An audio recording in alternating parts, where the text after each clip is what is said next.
Let's talk about how we can improve the most common charts seen in the business world.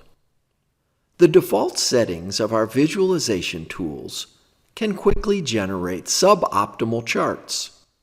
We're going to look at reducing chart junk, a term coined 4 decades ago by the godfather of data visualization in this book. Chart junk can be defined as unnecessary elements that distract a viewer from easily seeing your visualization's insights. Here's the first viz we're going to improve. We'll change the heading because we don't want to use cartoony fonts like Comic Sans, and we'll remove this distracting background. The closest thing we have to a hard and fast rule for data visualization is to never create 3D graphs because they skew our visual perception. I converted the 3D viz into a 2D stacked bar chart. When we used to print graphs and hand them out at meetings, a printer required us to use big margins, and we needed to reserve space for the staples. But since we don't print graphs anymore, all of this is wasted space. Fill the page with your viz so even a person in the back row can read your numbers. Let's remove some of the chart junk, which forces a viewer's eyes to scan across the page to connect a chart element to a specific value. This is easier to read. Elements like the bounding box and tick marks add no clarity, so we'll remove them. Legends add clutter to the page, and we'll see various ways to replace them, like here where I incorporated the bar colors into the title. So this is my preferred version of the original viz. A criticism of stacked bar charts is that only the bottom bars share the same baseline, so the heights of other bars cannot be easily compared visually. This is a valid point, but I think the value of showing the parts of a whole for each category outweigh this, plus it's why we show the numeric values inside the bars. An alternative to stacked bars is to rotate them 90 degrees so that each color shares a baseline, making it easy to visually compare their lengths. You can also add a column to compare the totals visually. Personally, I prefer the stacked bars, but this is a good alternative to consider. An alternative that's not recommended for comparing across categories are donut and pie charts. Within one category, you can see parts of a whole, but you can't compare totals across all categories. Another alternative to stacked bars is clustered bars. However, like a donut chart, you can't compare totals across categories. Adding a y-axis and grid lines don't give you totals. The best we can do is add totals beneath the category labels, which is not a bad approach and gives you another option to consider. Let's move on to another example.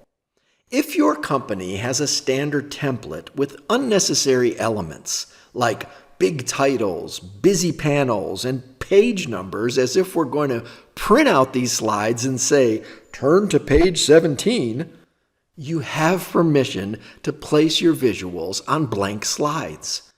Now we can remove the chart junk like the legend, y-axis, and grid lines. The problem here is that the category names are too long to fit under their bars, so we had to tilt them, which means a viewer will have to tilt her head to read them. A better option is to insert a line break between the words so they'll fit like this. Since we no longer have a legend, the bars should not be colored differently. Here, the bars are sorted by salesperson last name, which doesn't help drive our point home. When you want to show the highest or lowest amounts, sort by numeric values. An alternative for long category names is to rotate the bars 90 degrees. This also helps show the highest value at the top and the lowest at the bottom. When you're presenting this slide, if you want to call out a certain category, then fade out the others to bring focus to your argument. Bar charts are great for showing specific values when you label each bar with its count or amount. However, there are times when exact numbers are less important, like here, where I wanted only to show that there are regions with consistently lower prices than others. The exact values were not important, so I relaxed the rules about not showing a y-axis and grid lines. Here's a new bar chart example, but I'm displaying a time series. Bar charts are not usually best for showing how things changed over time. This is where line charts are better. We can improve this by removing the chart junk and replacing the legend and the x-axis labels.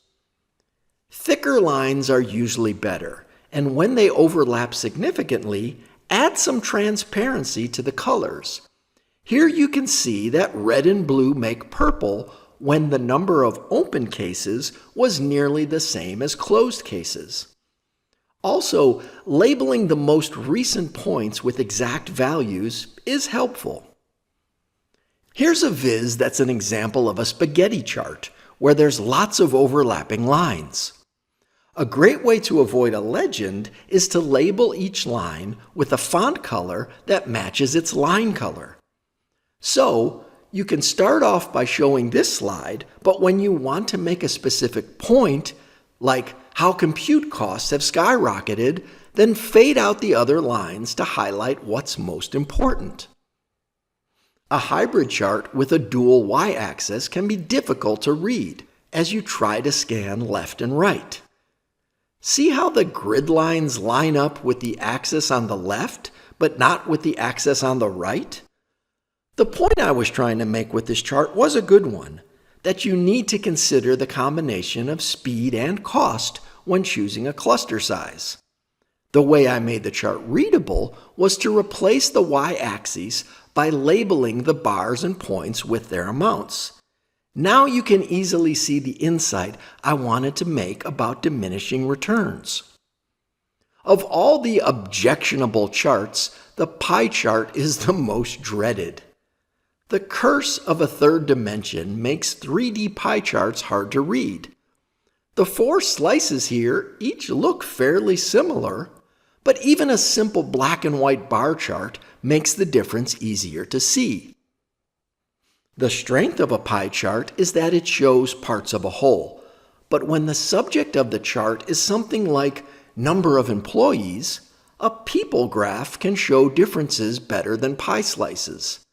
You have to include the amount for each category next to its color so that viewers don't have to count the icons. And it's not a perfect option, but it's another one to consider when you want to compare team sizes. The last viz type I'll discuss are geographic maps. Here, each zip code is colored based on how many customers reside there. However, the exact location of small synthetic boundaries like zip codes and county borders are not always intuitive to viewers.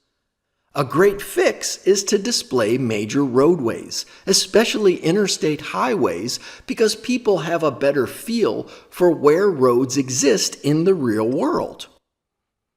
Before I conclude, I'll say that while graphs are usually displayed during meetings, sometimes it's better to include them in a quick email. All my advice still applies to viz shared via email.